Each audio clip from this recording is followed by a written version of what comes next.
Hello friends, I'm Samriddhi Banerjee and welcome to my channel The Mad Reader. In this video, I'm going to give you 5 tips with which you can master plays in English literature as if they were nursery rhymes. So listen to me very carefully as I give these tips to you that are super useful and relatable, and also for each tip I'm going to explain why the tip should be followed and how you're going to follow it the right way. So stick to me till the very end and do hit the subscribe button for more such videos. So let's begin. Tip 1. Read the play. Read the play as many times as you can, because the more you read, the more acquainted you get with the play, the more comfortable you're going to get with the plot. You're going to get a clear idea of the characters, their character traits, which is a very commonly asked question. Give a character trait of XYZ of any play for your standard of class. So these are very important, and for this you need to have a clear concept, a clear idea of the play, which can be achieved by reading the play. Not just the part in your syllabus, you should try reading the entire play, and if not possible for you, you may Google a summary of the play, or you may look up a video in YouTube, but do something to ensure that you know how the play progresses.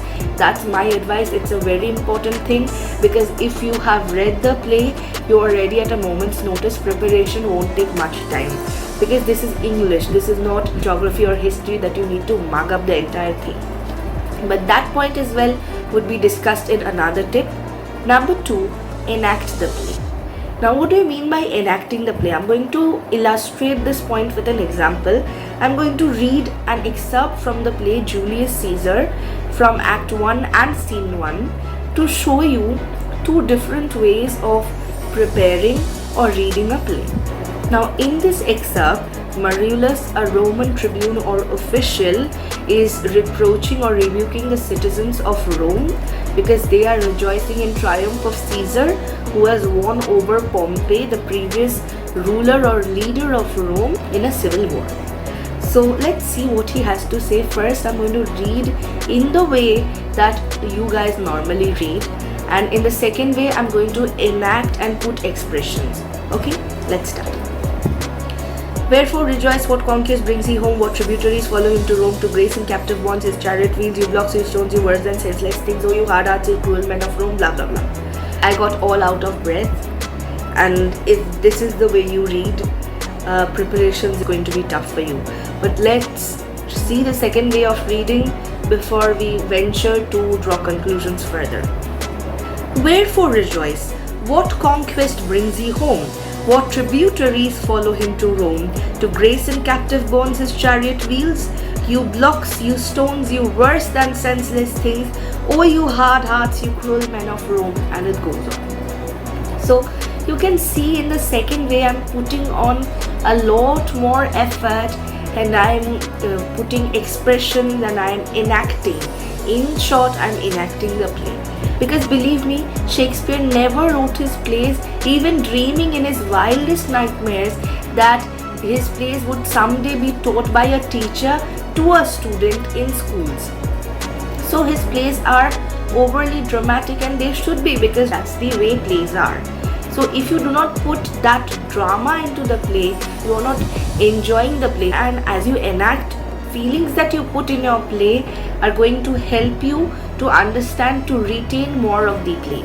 Okay, so always try enacting the play. Put in expressions, read out aloud.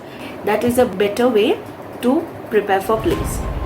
Okay, so now the third point, that is, take notes in school from your teacher's explanation. Now this may seem a rubbish point, but it is actually extremely important. Why am I saying you should take notes from your teacher in school? Because that person has got an experience.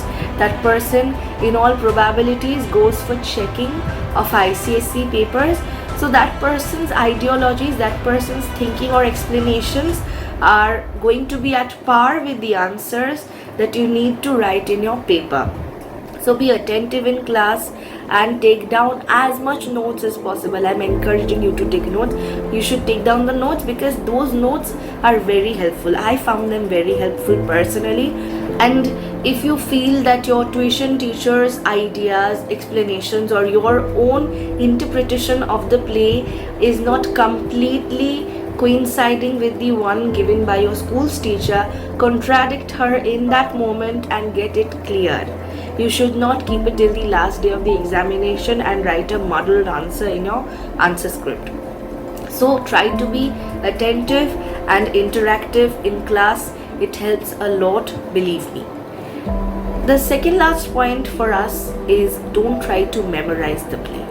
What do I mean by that? I am a victim of this problem. I have a tendency to mug up everything, to at least try to mug up everything, from content that I'm going to give on my YouTube channel to the answers of science papers that I have to write.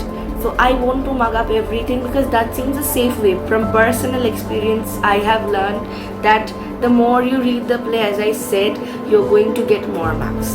It's directly proportional to marks, reading the play. And mugging up the play is directly proportional to confusing the play's plot. So don't try to mug up. Of course, you may try to keep in mind, you may try to memorize some points like character traits or some things that your teacher may have given you as notes or questions and answers. You may try to memorize that, try to keep them in mind. You may try to keep some explanations from annotations in mind which you think might come in answers, but never try to mug up plays on whole. Don't try to read every speech and mug it up. That's going to take an eternity to complete, and that just confuses you in regard to the flow or progress of the play. So our last point for the day would be, when preparing the play, work on it at a stretch to finish it. Now this is a very important point, the most important one perhaps of the lot. You should try to complete your syllabus, complete preparing for your syllabus at one go. Why am I saying this? Because then the progress of events, then the ideology, the chronology becomes very clear in your mind, and then what you can do, you may leave your play for days or even weeks, it doesn't matter. But when you sit to prepare the play, prepare the whole play, because it is going to help you, it is going to help in the preparation process, and that's the very thing we require. Okay, so that was all for the 5 points, but hold on yet, because there is a bonus point. You should stay subscribed to the Mad Reader, that is my channel of course. You also need to like this video because I have put in a ton of effort in the making. So make sure that you like this video, that you subscribe to my channel and click that little bell icon to get notified whenever I upload videos. Thank you.